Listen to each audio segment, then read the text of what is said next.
অনেকদিন ধরে ভাবছিলাম সাহিলকে নিয়ে একটু বাইরে বের হব। বাসায় থাকতে থাকতে ও একদম বোর হচ্ছিল। তাই আজ চলে গিয়েছিলাম হারফিতে।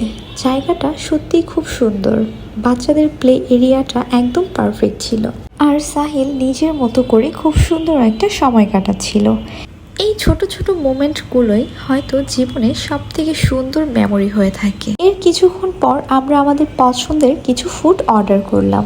আর সাহিল যেহেতু ফ্রেঞ্চ ফ্রাইটা বেশি পছন্দ করে, তাই এক্সট্রা করে ওর জন্য রেগুলার একটা ফ্রেঞ্চ ফ্রাই অর্ডার করেছিলাম। ও অল্প একটু খাবার খেয়ে আবার খেলতে চলে এসেছে। ওর কাছে জায়গাটা খুবই ভালো লেগেছে।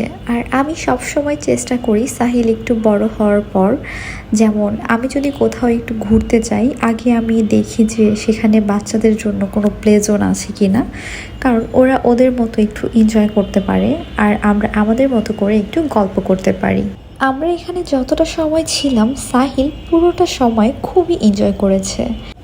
ইদানিং আমার ভিডিও করতে, এডিটিং করে ভয়েস ওভার দিয়ে আপলোড করতে কেন যেন একটুও ভালো লাগছে না। আগের মতো করে আর নতুন ভিডিও তাই আপলোড করতে পারছি না। আমার ফোনে অনেক ভিডিও জমা আছে, কিন্তু কেন জানি সেগুলো এডিট করে আপলোড করতে পারছি না। মনে হচ্ছে ক্রিয়েটিভিটি ঠিকভাবে ফ্লো করছে না, তাই আর আগের মতো ছোট ছোট মোমেন্টসগুলো ক্যাপচার করতে পারছি না। আপনারা যদি আমাকে আগের মতো করে উৎসাহ দেন, তাহলে আমি আবারও নতুন করে ভিডিও আপলোড করব ইনশাআল্লাহ। এরপর আমরা চলে গিয়েছিলাম সীমান্ত সম্ভারে, যেখানে গেমস জোনটা আছে। আমরা সেখানে গিয়ে বেশ কিছুক্ষণ মজা করে গেমস খেলছিলাম এবং দারুণ একটা সময় কাটিয়েছিলাম। এছাড়া সাহিল এখানে গেমস খেলে 2টা গিফট পেয়েছে।